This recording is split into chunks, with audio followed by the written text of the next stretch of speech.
All right. How's everybody doing? Okay. Okay. So just talking about last week, we all accept accountability, for the performances that we have, and that's really what you can go by, the last performance. Sat in here last week, thought the guys were moving in the right direction, thought we were moving in the right direction, and last week didn't play as well as we wanted to, and we accept, responsibility, accountability for that. Looked at the tape, and the mistakes, the good things that happened, the mistakes that happened, and we all take accountability for that. And then you look at what you can adjust. The adjustments and the adaptability has got to be there, and we're doing that this week. And guys had a really good practice yesterday with those adjustments, so that's a good thing. And then really it all comes down to our, technique fundamentals, and then also the effort, and then the physicality, all the things that coach speak, and coaches talk about, but that's real, so it's always going to be there. That's since the beginning of time. So, it's really looking how we, how do we respond to adversity, during this time, and during this moment. And it's about putting one foot in front of the other, and that's what we're going to do. And then, really about just reinforcing, this is a football team. We're a football team. We do this thing together. We do it as a unit, offense, defense, special teams, and we tie it together as a whole football team. So we have to be better in that area. So, and then, on to Arizona. Arizona's got a really good football team. They're coming off the bye. And, obviously the quarterback, everybody talks about the quarterback. He's a heck of an athlete, a heck of a player. We've had an opportunity to play him a few times. And, he really presents a lot of problems. They got some good skill on the outside. That's also an issue. So, we're working to really neutralize that at the best we can, and, work on our third down plan as we get going today. So with that, I'll open up to questions. Calvin Watkins, Dallas Morning News. Shadi talked about you spending some more time with you guys in the meetings. How much of a benefit is that? That's always beneficial. That's always beneficial when you can get that. If it was Frank Reich in there, or any offensive guy that I've been with, it's really beneficial because you can see it through the offensive coordinator's eyes. He gives insight, not only in a meeting, a defensive meeting or a unit meeting, but also, us just talking, in the office together. So I think that's really important to really soak that in. And I've always, even with the quarterbacks that I've been with, I've always asked them, Phillip Rivers, Tony Romo, all those guys that I've been around, I've always asked, what's tough on you, in terms of a presentation, and what we can do to make it look a certain way. And it's always been beneficial. Did you do that in Chicago when you were the head coach? Did you go in their meetings a little bit more when things were? Yeah, I was in there all the time. So it was. It's important that you know what's going on, and you can give some insight to the other side. Brian Todd Archer. Brian Flus, sorry about that. Is that your brother? Or? Yeah. Scott threw me off. So Todd Archer with ESPN. You talk about the accountability part of it. Yeah. How do you hold guys accountable? What do you guys do? What's the effect? Yeah, it's real simple. You look in the mirror, right? You don't look elsewhere. You look in the mirror and what can I do better? How can I perform better as a football coach, as a D tackle, defensive back, linebacker, whatever it might be, and then you come up with a plan to do that. And you certainly use people around you. Use your coaches, use your players, use everybody around you to do that, to set that plan, and then you grind. You grind to get better. You get better every single day you go out there, and you grow. And that's how you grow as a football team. How different has this played out the way you thought it would be coming into the season? Yeah, every year's different. Every year's different, and you are where you are. And the facts are the facts, and the realities are the realities, and we have to be better. And that's where we are right now. But I believe in every player in the room. We got what we need in that room, and I'm excited about us improving every single week from this point. John Machado with The Athletic. What are some areas that you think that you guys have improved in from week one? Yeah, it's been up and down, right? I mean, it's been up and down. We've had, some solid games, and we've had some games that we're not proud of. So it's been up and down, So it's been, as a coach, you look at it, you take a step and you take another step, and then, back and forth. And it's that to me is improvement. It's improvement. You see improvement, you see fundamentals, and we just got to keep working on those things. And then I can't imagine that you thought you guys would be where you're at right now through 8 games. What do you think is the biggest reason that it hasn't met expectations? Yeah, I mean, it comes back to what I said in the beginning. It's about it's the details of everything. It's important that we're coaching it up right. It's important that the guys are playing it right. It's coach and player, player and coach. You really can't pinpoint one thing. It's a couple things, but it's important that we work on what we need to work on. In terms of that, it's be it the run game or the pass game or the details of each. Nick Harris, 4-star telegram, your defensive front against Denver, didn't touch Bo Nix until the fourth quarter, didn't register a QB hit until the fourth quarter. In the run game, there were some issues too. What do you attribute that to, and what's been the teaching points this week? Yeah, I mean, obviously we want to have hits on the quarterback. We want to have pressure on the quarterback. Some of that's ball out quick, but it's really about the pressure game, being able to pressure with the front four, and then being able to pressure with the 5 or 6, whatever you're going to send. But I can do a better job there for sure. And Shadi talked yesterday about how you guys are going to use the extra day on Friday to work some more film work and mock game stuff. Yep. What does that look like on the defensive side of the ball for you? Yeah, just reviewing what we did the first couple of days. So we'll do our first and second down. We'll touch that and do our third downs that we're going to do today. We'll get a good number of plays in there and just hone in on the details of the calls. You think that extra day comes at a good time for you guys? I do. It's always good to have a bonus day. You get a chance to work and really get the details in there. Make sure guys clearly understand, by asking questions, in the meeting and having them give it back to you. That's always an important part with coaching, and you can see where they are. Joe Hoy, Dallas Morning News. We talk all the time about what 3 DCs in 3 years can be from a scheme standpoint for a defense. In terms of development of players drafted within the last 3 years, how can that affect that? Say that again. In terms of developing the players drafted the last 3 years, Yeah. and when you have 3 DCs in 3 years, how can that affect potential development for these guys? Yeah, I mean, it's every year is different, right? You get so many new players every single year, so I don't really make an excuse or an explanation there. I really don't, because you come in every year.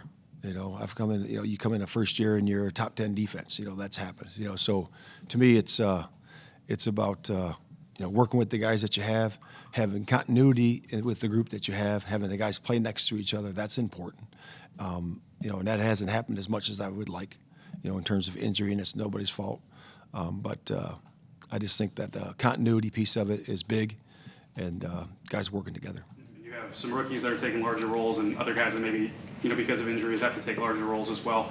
How do you go about trying to develop them mid-season and kind of get the most out of them while they're pressed into roles that they might have not expected? Yeah, I think as a coach, you want to develop the entire roster. We know injuries are going to happen, and it's important that a coach, and we understand that, and we do, that we develop the entire roster. If it's a practice squad guy or if it's a guy that's been a backup and all of a sudden he's starting. The guys are well aware of that. In the NFL, you think you're down and all of a sudden you're up and you're playing. So it's important that they do understand that, and we as coaches develop that way. Tommy Arch, DallasCowboys.com.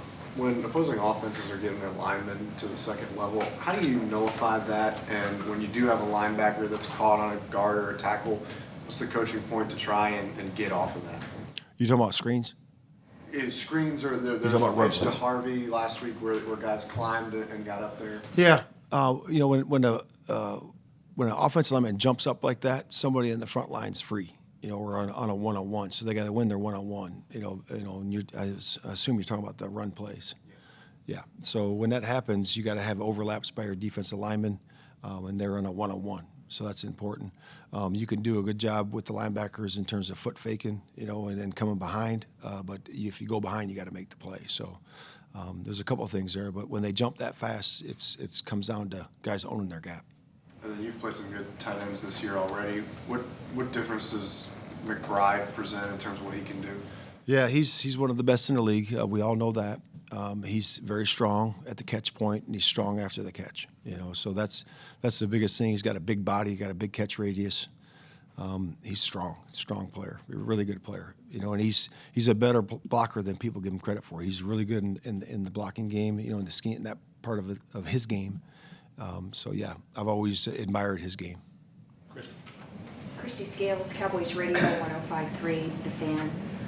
Matt, when Jonathan Gannon was one of your position coaches in Indy, could you see that he was fast tracking for DC and ultimately head coach? And if so, what traits did you see then that are reflected in his game? Well, the first time, when I interview coaches, I bring them in and I tell them, a few things. I said, teach me one of your defenses, and I'm going to teach you, something we do. You got to teach it back to me. And then I talk to them about, fundamental drills. They always, bring us a change of clothes, and then we'll go out on the grass and we'll talk about fundamentals and drills and exactly how you teach press technique, exactly how you teach force, all those types of things. And we got done with the first two segments of, him teach me, I teach him, that part of the thing. And then I said, hey, go change, and then we'll go out on the turf and go to the fundamentals. And I literally told that to Jonathan again, and it seemed like it was 30 seconds. He was in a suit and he's in his sweats in 30 seconds. I was like, dang, that's fast.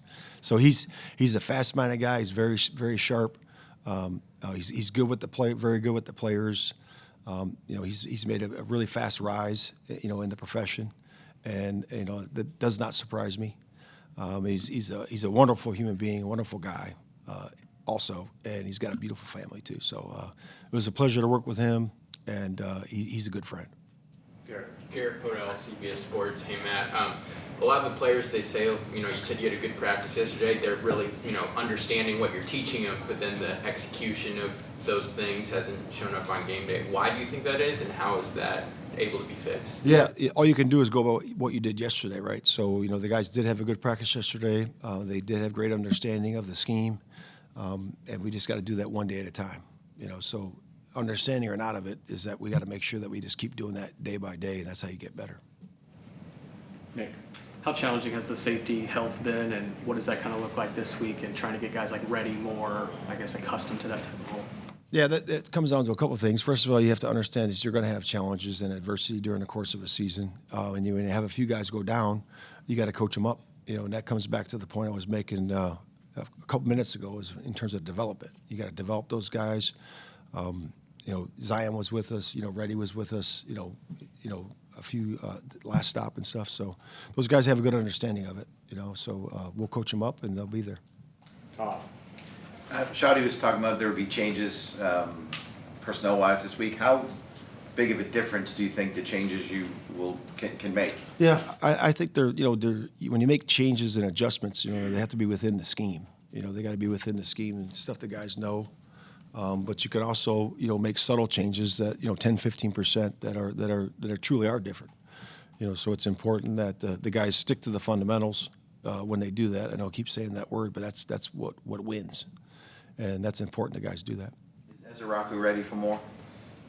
Yeah, I've said it up here before. He's had a really good season. He's stacked games together. He's done a good job in terms of his basics. And he gets great pressure. He had a couple good pressures last week. He's had some good during the course of the year.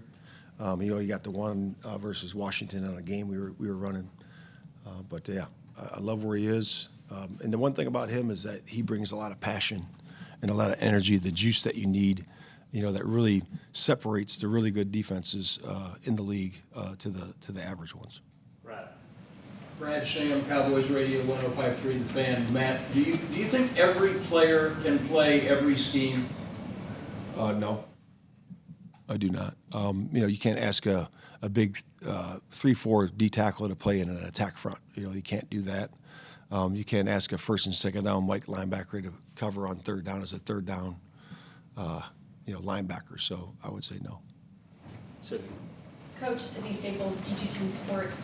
Have you experienced a lack of consistency in a team before like this? And that being the case, how did you respond then? And are you able to use that now?